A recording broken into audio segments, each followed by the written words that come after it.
the things we have been doing. And apart from that, the other thing we do is actually to look at training opportunities that we can actually link our young people to.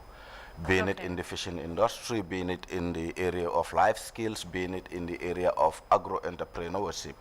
And so far, we have created so many opportunities for our young people, those that we think they have the potentials to actually contribute to national development, but again, they might not actually have, the idea as to how exactly they could penetrate the job market.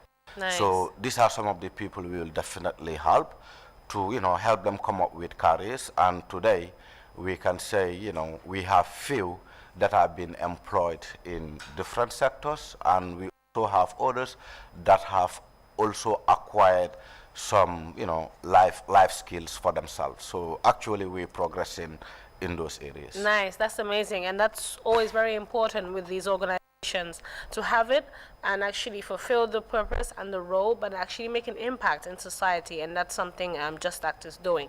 Thank you for that, Ahmad. Now, hearing your background, you says you grew up in the Greater Banjul area.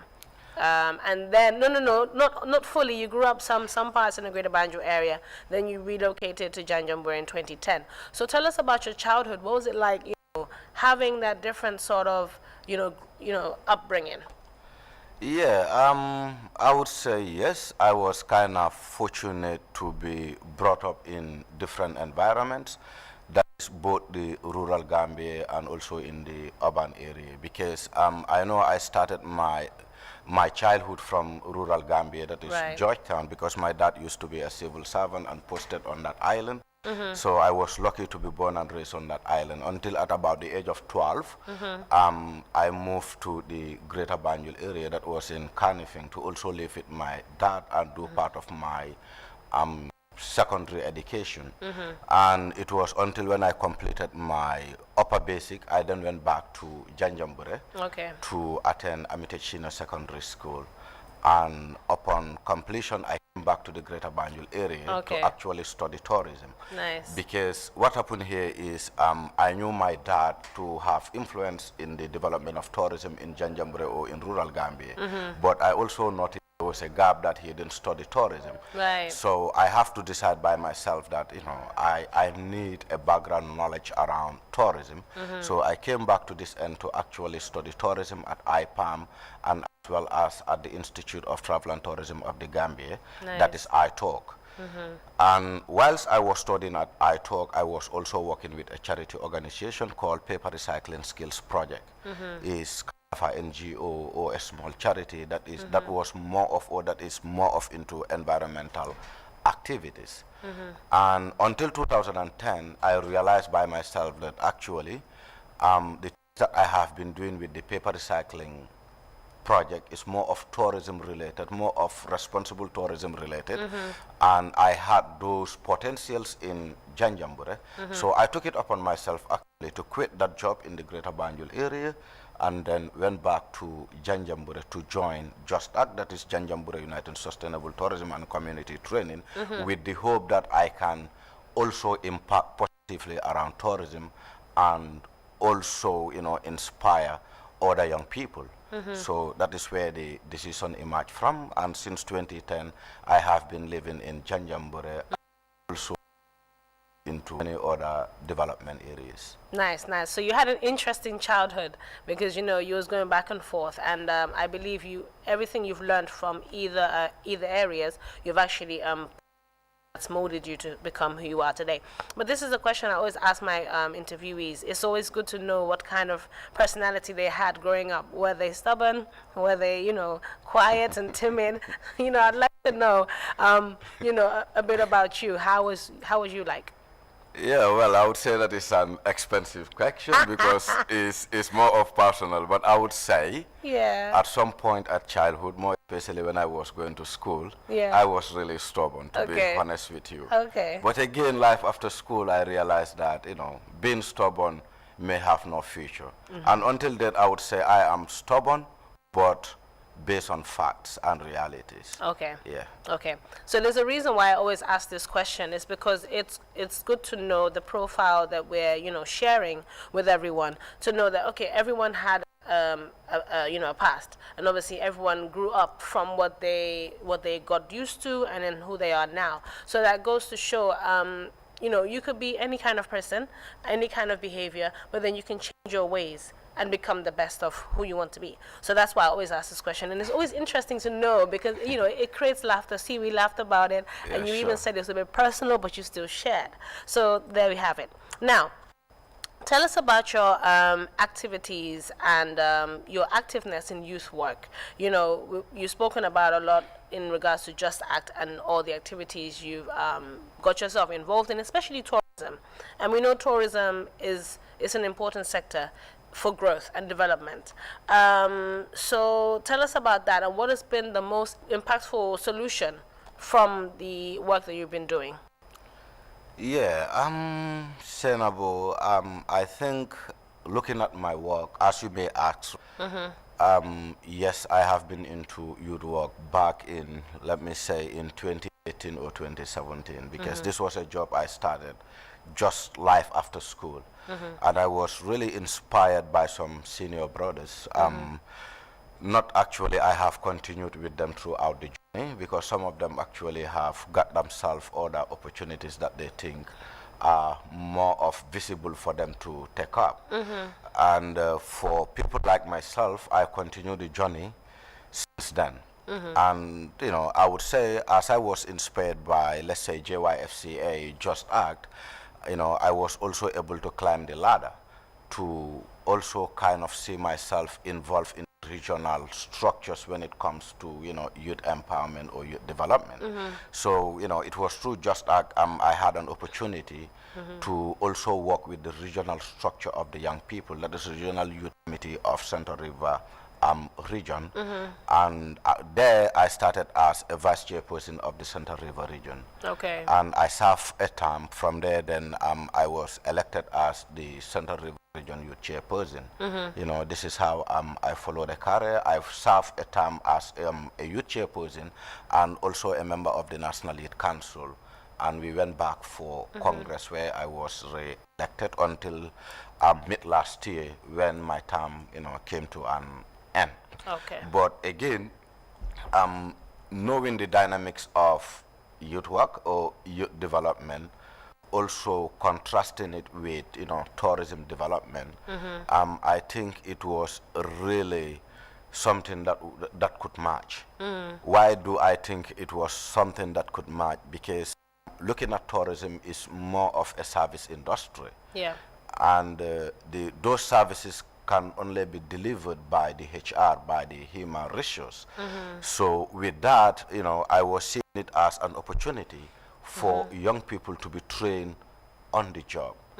And, they will be able to also acquire some marketable jobs. I always say marketable jobs for some reasons, because I know that tourism actually creates that employment for young people. Of course. But I cannot really justify if young people are really receiving a fair earning, a return. So therein, I don't call such as a marketable job because it's more of exploiting the youth when it comes to earning. So in what we do in many cases, we try to create an avenue where what that particular young person will be earning, after your expenditure, you will have, a fair amount with you as a disposable income. So in reality, I think my work has been really inspired because I have been impacting on the lives of people. And also I believe, I also have few people that also look up to me in what I do. Nice. So with some of those things actually inspire me along the way in making sure that I do my part and also continue to work with my team members to actually register success. Nice, great, and that's the most important part of it. When you know that the work you're doing is registering success at the same time, it's impacting on the lives of young people, and not even young people, just anyone in particular that can feel that okay, what Omar is doing and his team is, getting towards me as well, and it's actually inspiring me too. So in 2019, you won the Stone Circle's Youth Excellence Award. Tell us about that, and how did it feel winning that? You know, what was the feeling like when you first heard, oh, I was the winner, you know? Yeah, well, first of all, I think I just have to thank the Stone Circle management team for having that trust to award me with that award in 2019, which actually was really amazing. And also, I indeed appreciated the award because I thought, or I think then, it was really timely, considering what we were doing in rural Gambia. Sometimes I don't like to use the word I. When I was not really registered in some of the successes as alone, I have a whole team of young people that actually I work with, and they were throughout supportive. So I would say it was really timely, and also it have inspired me to do more than what I was doing in those times. Yeah. Yeah. Okay. So now we'll talk about the Janjambure United Sustainable Tourism Community, Just Act. How has this organization benefited tourism in Janjambure? You've made some mentions, but just exactly how has it benefited the area, and especially with tourism, when tourists come over, etc.? Yeah, Senabo, I would say the first benefit that Just Act has impacted in the tourism development of Janjambure is putting up a trained team who serve as community tour guides or local tour guides around the island. The other benefit that we actually take into that community is, you might know about the annual Janjambure Kankurang Festival, which is today a national event. Nice. It's not actually led by Just Act, but it came through the membership of Just Act. Okay. That, a festival could be an idea, and from was what we develop and sell it out to partners. Partners here, if I say partners, I mean the International Trade Center and the Youth Empowerment Project with the NCSC, and also to the community of Janjambure. Nice. And when this was done, what we did, we just push it away from Just Act, and then sell the idea to the community. And when the community actually accepted it, they went further to develop it as a product. Nice. And members of Just Act were also part of this organization, that is the festival organization, in making sure that an annual festival is able to be staged in Janjambure. And the reason behind it is actually to encourage more travelers on that island, encourage domestic travelers, and also increase the economic income of those that are residing on the island, more especially the youth entrepreneurs. I love that. Yes, and the other benefit we have actually brought is creating employment for our young people, because through Just Act, I know certainly some of our young people are being employed by different institutions, because when we know there is an employment opportunity and you have the qualification kind of, we just support you through your application, and also make sure that you are able to be absorbed. And the other thing we have actually impacted positively on is creating that skills training for our young people, because we have young people who are trained on life skills like plumbing, electrical work, you name it. We have other young people who are also trained on hospitality industry, because few years ago YEP was also conducting a training through GTHI, that is the Gambia Tourism and Hospitality Institute, and they were recruiting young people around the island. So what we did was to actually, encourage our young people to apply for it, those that think they want to work around the professional industry. Nice. And today, some of them, even if they are not employed, they have created employment for themselves. That's perfect. Yeah. And that actually brings it to my next question, which is the entrepreneurship. I know you have a background in entrepreneurship and business advising. Tell us, how have you incorporated that with, your tourism experience and, your background of youth work? I would say my entrepreneurship skills, I have been using it almost in all my activities, being it tourism, being it, some of the community development activities that we do. Because if you look at, in fact, the type of tourism that we develop around rural Gambia is more of a community-based tourism concept. And if you look at community-based tourism concept, it's more of looking at responsible and sustainable tourism. Yeah.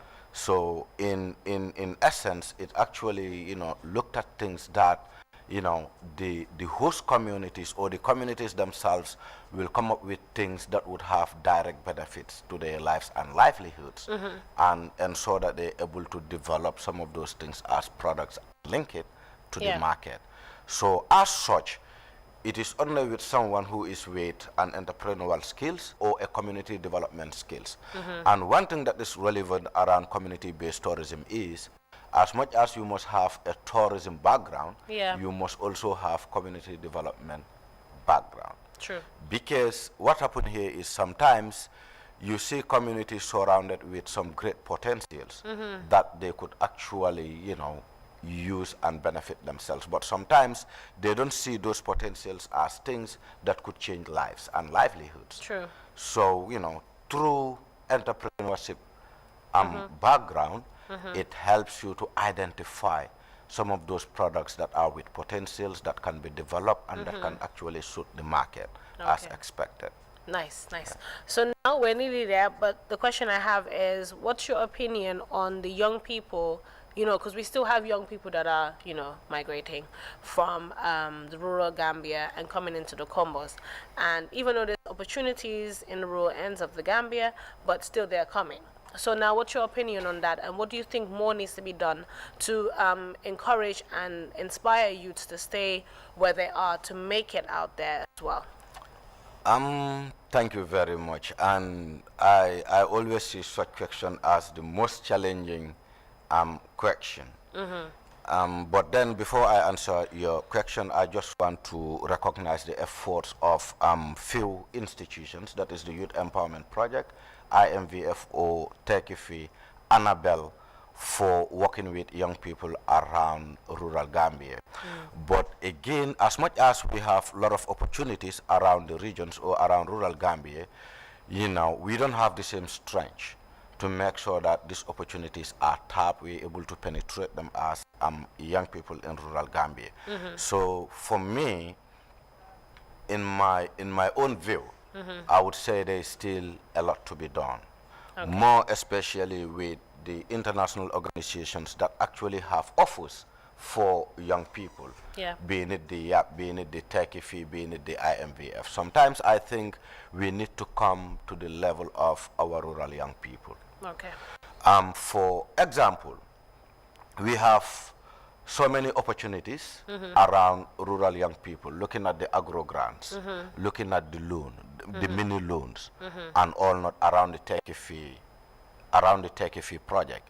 But the reality here is, the approaches used, I am not quite convinced that most of our young people would be able to tap those opportunities. For example, if you have an agro grant that you're targeting a rural agro farmer to benefit from, let's say an amount of $250,000, and that particular rural farmer have never gone to a conventional school, you don't expect that person to actually fill a form of 5 pages in order to get that support from those institutions, being it NACUJ or the Trrc, support. So what I want to say here is, I think we need to take a different approach if indeed we want to change the lives of those rural young people.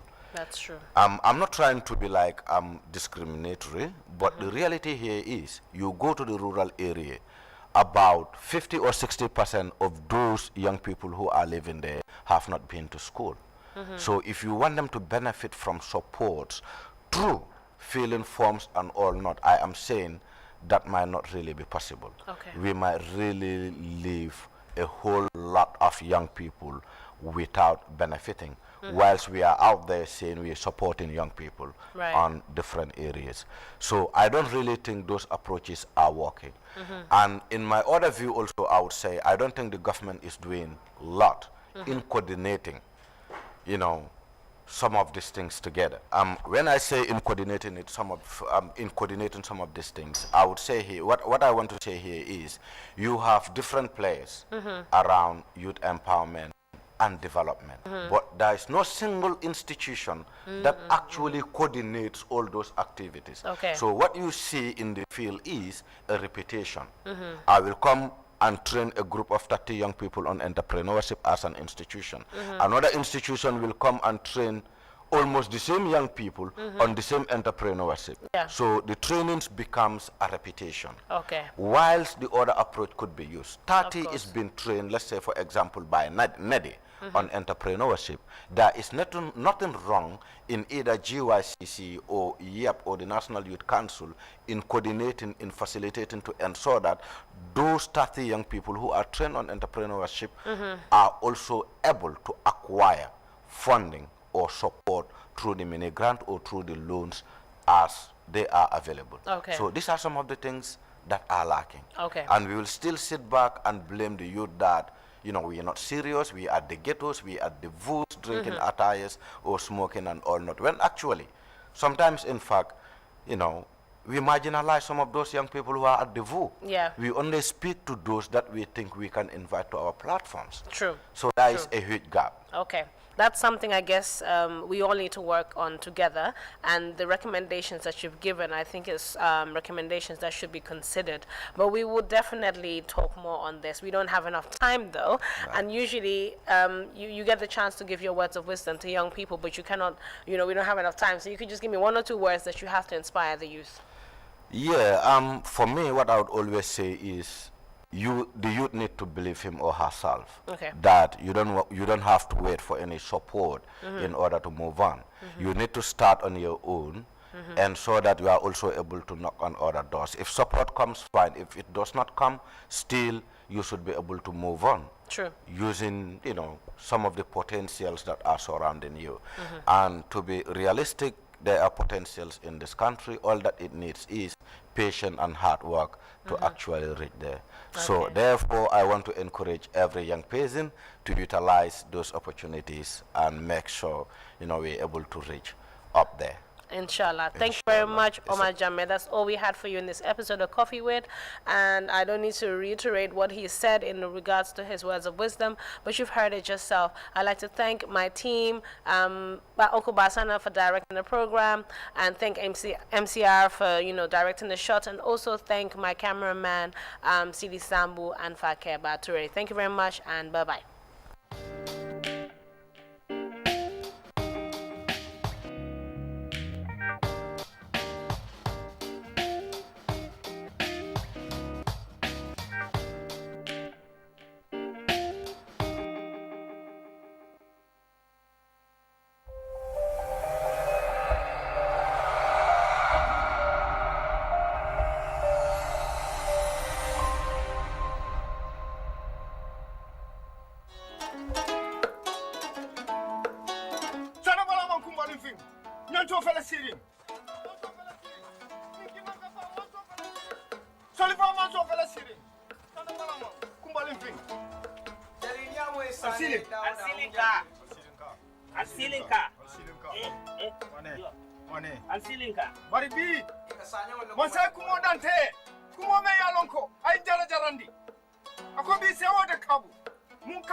sani den liko ana ko na sabo to ha namu imba ko di gordo liko iko sani don liko fina sani bala afoyo ko namu sani den min sani den liko jadi min namu na futa sa kumbana kana kamba namu yanto bala man kumbana ndem mansa namu